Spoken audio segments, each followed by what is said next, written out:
Palavra para a senhora Elisa Maciel Costa, ela que é da Associação Internacional Maile Saracali, AMSK, por até 20 minutos. Bom, eu vou aprender a mexer. Ainda bem que isso aqui só tem dois negócios, um para ir e um para voltar. Pronto. Bom, o que foi pedido para a gente falar foi sobre a cultura, esse direito à cultura. E são coisas muito extensas para a gente, porque, é claro, a gente sabe, como está descrito, que o direito é o grande promovedor da justiça social e a cultura é aquilo que nos identifica, e eu preciso juntar essas duas coisas.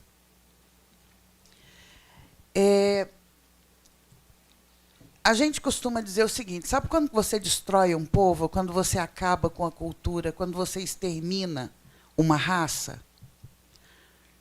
E isso é técnico. A maior prova disso, nós estamos batendo a porta dos 80 anos do Holocausto. Então, eu não preciso me aprofundar muito. Você faz exatamente assim, porque foi assim que ele fez. Ele arrancou de várias pessoas a dignidade e arrancou daquelas pessoas o seu direito à cultura. Nós representamos aqui os assim chamados ciganos, né, a Romá, como chamamos, no plural, e o povo romani, para ser mais tranquilo, o segundo povo mais eliminado, mais exterminado na Segunda Grande Guerra Mundial, né, no Holocausto. Quantas pessoas aqui sabiam disso? É muito pouco, né? E somos um povo. E os números não podem nos identificar, porque vários foram mortos em covas coletivas, em locais coletivos, sem passar por identificações. Bom, a gente precisa falar de direito e precisa falar de cultura. Mas a gente precisa falar de respeito às diferenças. E eu fico imaginando, irmã, que se a gente substituísse a metade da conversa pela palavra respeito, a gente já ia conseguir muita coisa. Mas, infelizmente, a gente ainda não conseguiu fazer isso, mas precisa fazer o exercício diário. Por quê?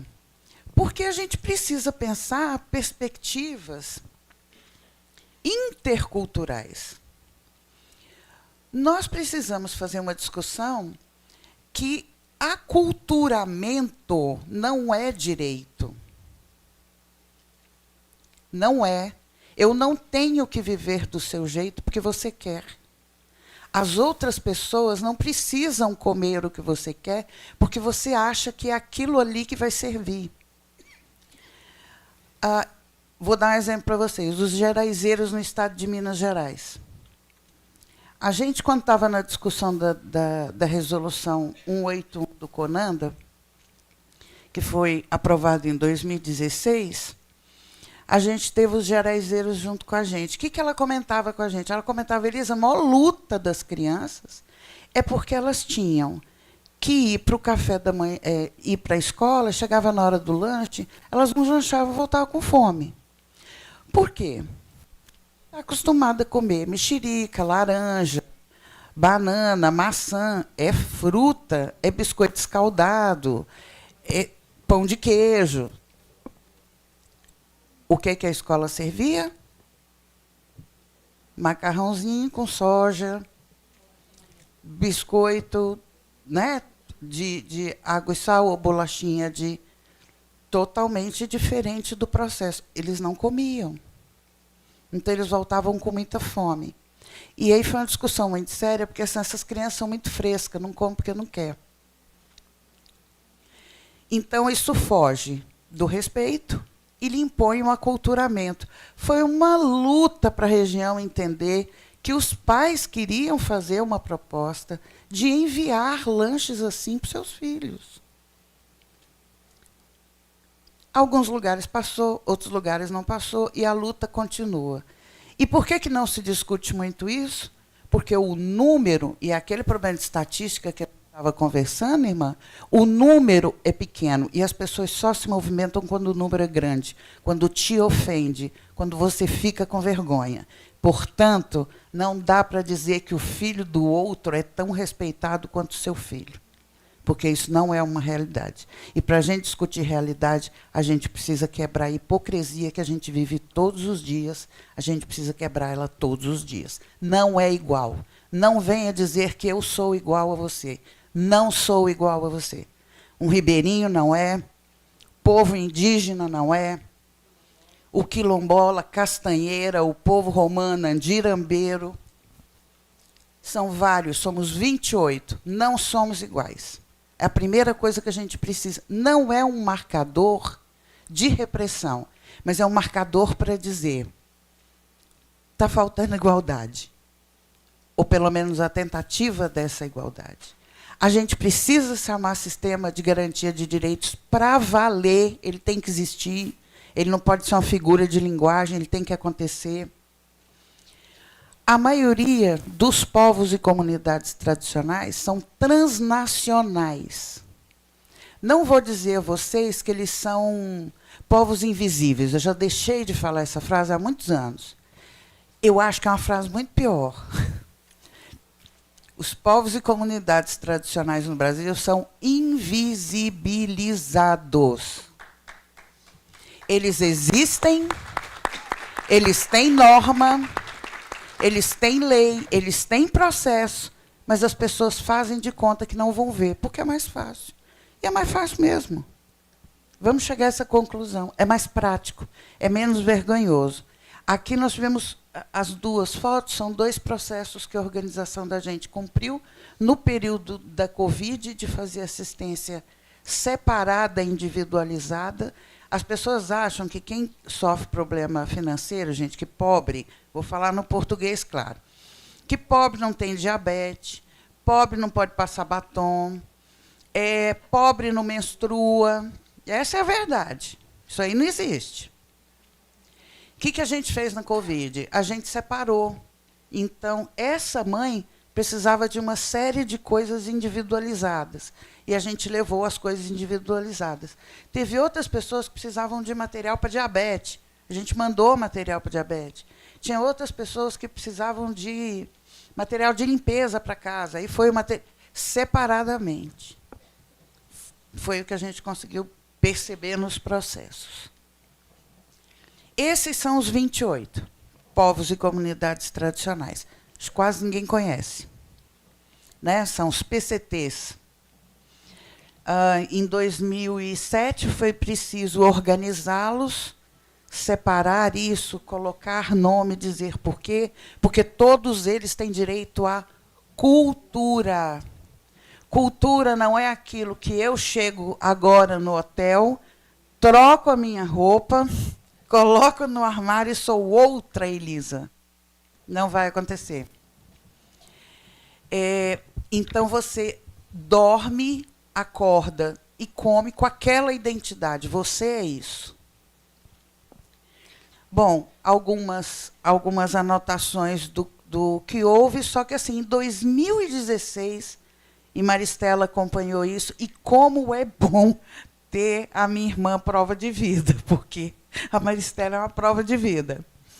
Ela e a Ivânia, porque foi uma luta. Aí você pensa assim, estamos lutando todos juntos, que lindos, vamos, e o povo, vamos juntos, vamos. Chega na hora, esvazia voto, esvazia proposta, não passa nada. Então, onde é que estava o apoio?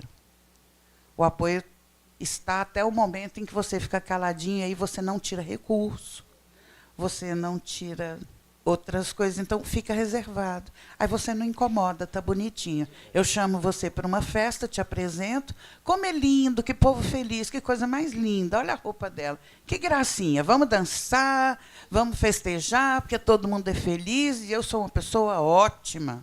Eu trato todo mundo bem. Na hora de dar direitos, fica quietinho, vai passando, qualquer dia sai alguma coisa, está tudo bem. Em 2006, a gente aprova esse documento, e ele é importante, gente, porque ele traz isso aqui, que é da Resolução 6040 de 2007, que diz o seguinte: como condição de reprodução cultural, a gente precisa aprender a respeitar, sim. Bom, a gente discute muito algo que incomoda, porque a sociedade civil não faz muito escuta qualificada e chamamento público. E a gente nunca precisou de nenhum órgão para fazer chamamento público, escuta qualificada e para cumprir a Resolução 169 da Organização Internacional do Trabalho. Depois ficou famoso, mas as nossas reuniões são feitas no chão e no local onde o processo acontece. Não é ar-condicionado. Você vai aonde o problema está, e a perspectiva é outra. Muda totalmente. E isso é importante. Então, para a gente entender, a gente costuma dizer isso, muito claramente, que tal qual, dentro das comunidades de povos e povos tradicionais, você não faz um pirão sozinho, você não mexe ele com uma mão, você não faz uma colheita sozinha. Um torá, uma reza e a cantiga não tem uma voz só. Todo mundo precisa participar. Então, como a comunidade está participando, o Conselho Tutelar tem que estar junto. Por quê? Porque não é do jeito que o conselheiro tutelar cuida das coisas dele, dentro da casa dele, que ele vai cuidar do meu filho. Ou daquela comunidade. Ou daquela criança. Não é o conceito dele. Não é o conceito dele, não é a religião dele, não é o jeito que ele pensa. Não é a Bíblia que comanda o processo. Que comanda o processo é o ECA. O que tem que traduzir o processo é o Estatuto da Criança e do Adolescente. É a Constituição Federal Brasileira. Seu princípio religioso é muito bonito. Guarde para você quando você for atender a criança. Porque a criança tem o direito de ser quem ela é e produzir a religião que ela tem. A gente, quando vai trabalhar com todas essas especificidades, a gente precisa chamar um de cada um e ter uma conversa muito franca.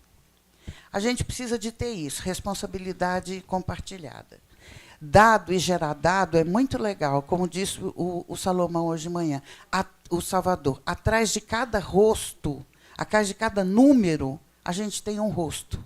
E se a gente não tiver condições de observar isso, não trabalhe com criança. Não trabalhe. Porque criança merece respeito, ela é sujeito de direito, ela é uma pessoa. Ela não é um objeto de frustração de ninguém. Se alguém tem frustração em relação à sua infância, saia, resolva, se organize, vivencie isso e volte para respeitar as outras infâncias. Por favor.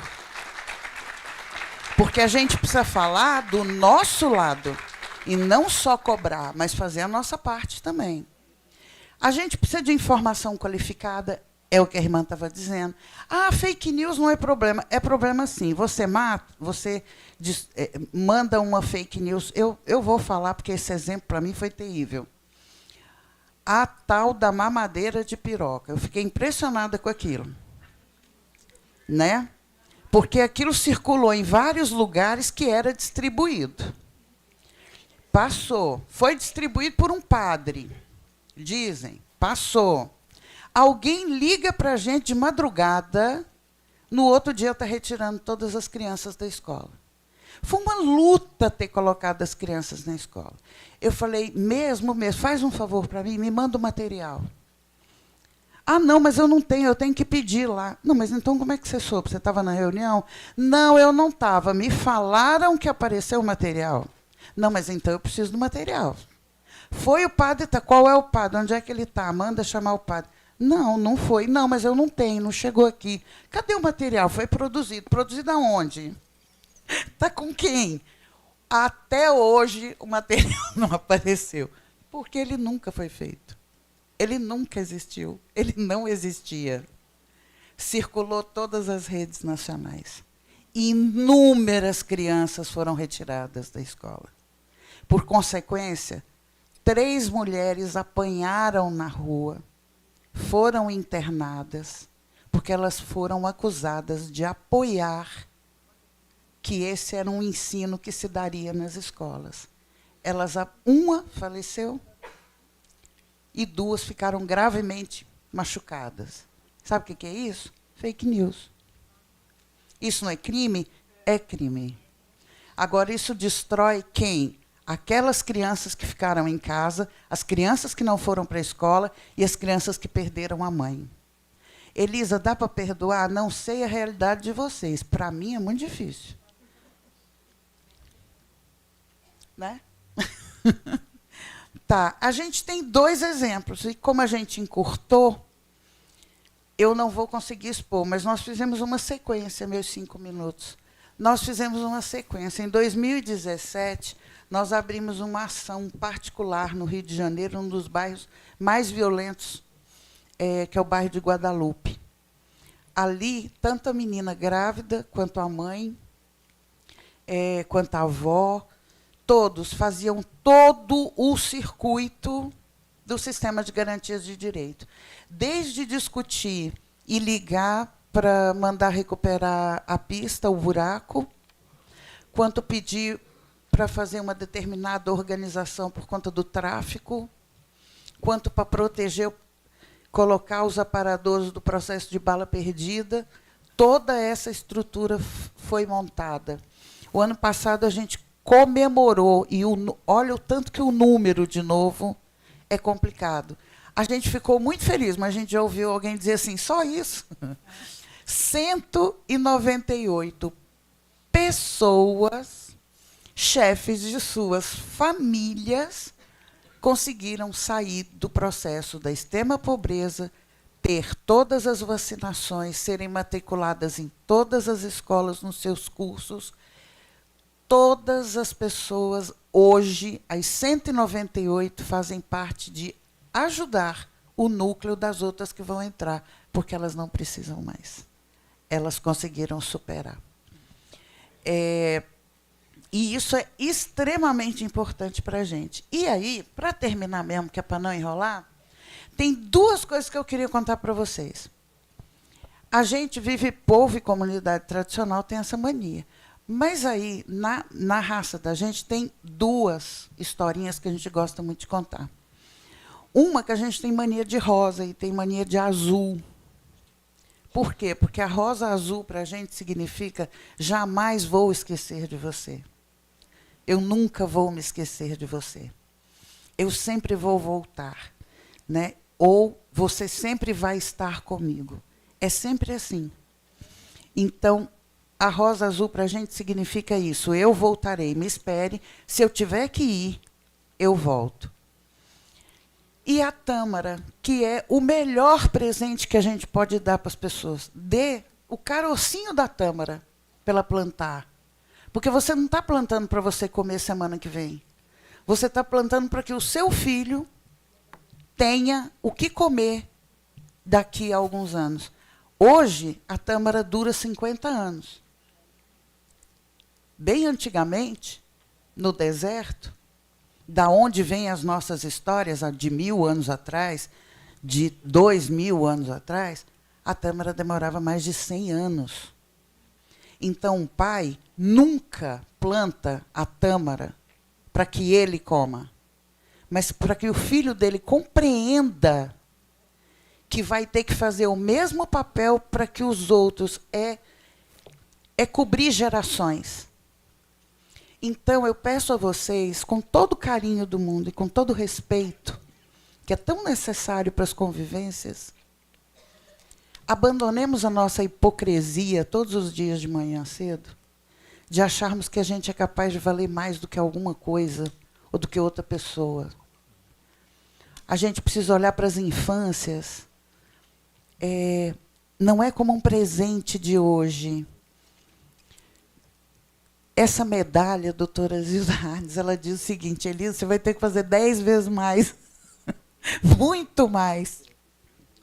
Muito. Porque é isso que quer dizer.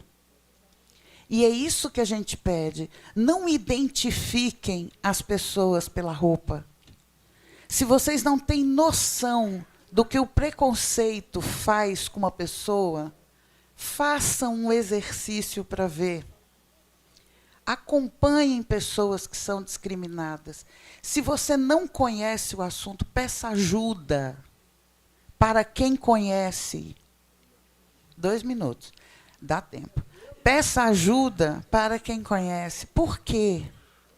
Porque você é capaz de destruir a vida de outra pessoa, sim. E não adianta ir à missa ou culto no domingo, pedir desculpa, pedir perdão, e olhar no espelho e se achar uma pessoa boa, uma pessoa honesta. Não adianta. Se o filho do outro não for o seu filho, me desculpem, não tenham filhos. Se vocês não puderem fazer isso, não reproduzam.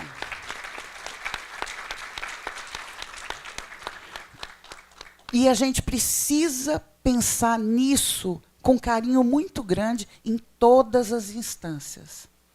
Todas, todas.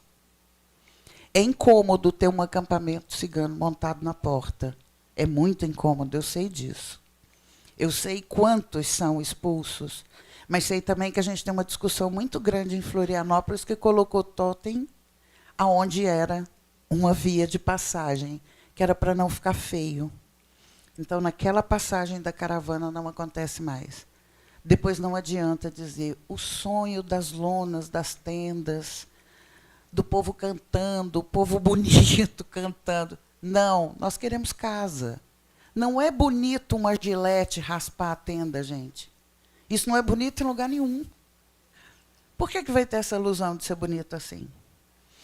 Então, vamos viver a realidade dos processos. E a gente tem uma frase que a gente diz muito tranquilamente, que fala exatamente assim: Cana odron silongo naxi piras corcoro. Se o caminho é longo, não se deve andar sozinho. O que adianta eu trabalhar minha área da saúde, por exemplo? Tem uma outra, em Santa Fé do Sul, uma Calim, dentista, ortodentista. Ela tem o consultório, é a coisa mais linda, mas não adianta, ninguém vai. Por quê? Porque eu não vou ser tratada por uma cigana.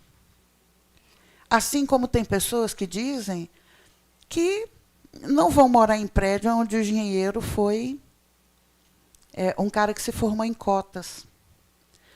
Gente, a ignorância mata mais do que qualquer outra coisa. E mata as nossas infâncias. E se vocês quiserem filhos saudáveis, se vocês quiserem ter pessoas do lado de vocês, humanas, a gente precisa aplaudir a humanidade sem hipocrisia, sem largar de lado as questões mais sérias, e a gente poder ressignificar a 227 da Constituição Federal, que é dever do Estado, é dever da família, é dever da sociedade? É. Mas vamos embora ressignificar assim: o seu filho, o meu filho, o filho dos outros e o filho de ninguém, eles têm que ser todos nossos. E se você não tiver a capacidade para isso, não reproduza, não tenha filhos e não lide com a infância, porque as crianças não merecem os nossos rancores, a nossa hipocrisia, a nossa falta de conhecimento e a nossa ignorância. Muito obrigada a todos.